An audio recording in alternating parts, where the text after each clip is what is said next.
Bonjour, la vocation. Voici la manne du matin. Éphésiens chapitre 4, verset 1. Paul dit ceci. Je vous exhorte donc, moi, le prisonnier dans le Seigneur, à marcher d'une manière digne de la vocation qui vous a été adressée. Lorsque nous lisons l'épître de l'apôtre Paul aux Éphésiens, on peut la diviser en deux parties. La première partie, elle va du chapitre 1 jusqu'au chapitre 3. C'est la partie doctrinale. La deuxième partie, elle va du chapitre 4 jusqu'au chapitre 6. C'est la partie expérimentale. Qu'est-ce que l'Église doit expérimenter? Eh bien, l'Église doit expérimenter sa vocation céleste. La vocation est aussi appelée l'appel. L'appel à s'occuper non des choses de la terre. Nous devons nous occuper essentiellement des affaires de Dieu. Jésus n'a-t-il pas dit dans le sermon sur la montagne, cherchez d'abord le royaume et la justice de Dieu. Et même à l'âge de 12 ans, Jésus disait à ses parents, il faut que je m'occupe des affaires de mon Père, les affaires de ce monde. Ça ne nous concerne pas. On peut s'informer, mais c'est tout. On ne doit pas y passer notre temps là-dessus. Nous devons nous occuper essentiellement que des affaires de notre Père, Israël. Le peuple de Dieu choisi parmi tant de nations, qu'il a fait sortir de la fournaise du peuple de l'Égypte, eh bien Israël a complètement manqué sa vocation. Israël restera toujours le peuple que Dieu a choisi, mais en ce qui concerne la vocation, Israël a manqué. Cette première génération sortie de l'Égypte a misérablement failli dans le désert. C'est pourquoi l'apôtre Paul dira dans sa lettre aux Corinthiens, veillons. Parce que ce qui est arrivé à Israël peut très bien nous arriver. Effectivement, maintenant, l'Église que Dieu a choisie pour remplacer Israël quant à la vocation, elle a manqué aussi. L'Église est en train de manquer sa vocation spirituelle et céleste. Voilà, c'est pourquoi le Seigneur maintenant, qu'est-ce qu'il va faire?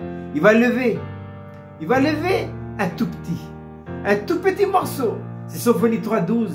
Je laisserai au milieu de toi un peuple humble et petit, qui trouvera son refuge dans le nom de l'Éternel.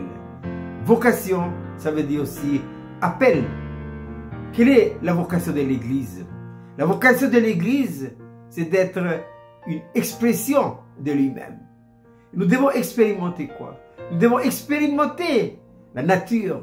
La nature nous parle de quoi? Du caractère et de la mentalité du Seigneur Jésus-Christ. Caractère, c'est sa façon d'agir et de réagir. Et mentalité, c'est sa façon de penser. Mais pour ça, il faut que nous vivions les deux aspects du message de la croix. C'est-à-dire l'aspect objectif, imagé par la mer Rouge, et l'aspect subjectif, imagé par les eaux du Jourdain. Et pourquoi ça? L'apôtre Paul dira dans la partie pratique et expérimentale de sa lettre aux Éphésiens, afin que les autorités et les dominations dans les lieux célestes connaissent aujourd'hui par l'Église la sagesse infiniment variée de Dieu, du haut des cieux, les puissances angéliques. Regarde avec beaucoup d'attention cette humanité que l'ennemi a complètement détruit et démolie. Alors il se pose des questions. Comment Dieu va le faire? Et justement, la vocation de l'Église maintenant, c'est de faire la démonstration au pouvoir angélique que ce qui demeure impossible aux hommes est possible à Dieu. Alors voyez-vous, mes chers frères et sœurs, notre responsabilité à nous, c'est de faire cette démonstration au pouvoir angélique, mais également au monde, qu'avec Dieu, tout est possible.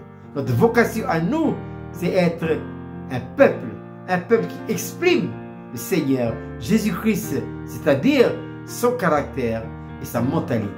Je répète, cette belle petite manne pour ce matin qui touche notre vocation, Éphésiens 4, 1.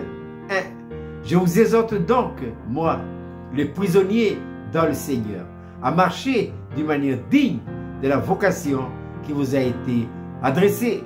Je vous souhaite de passer une agréable journée.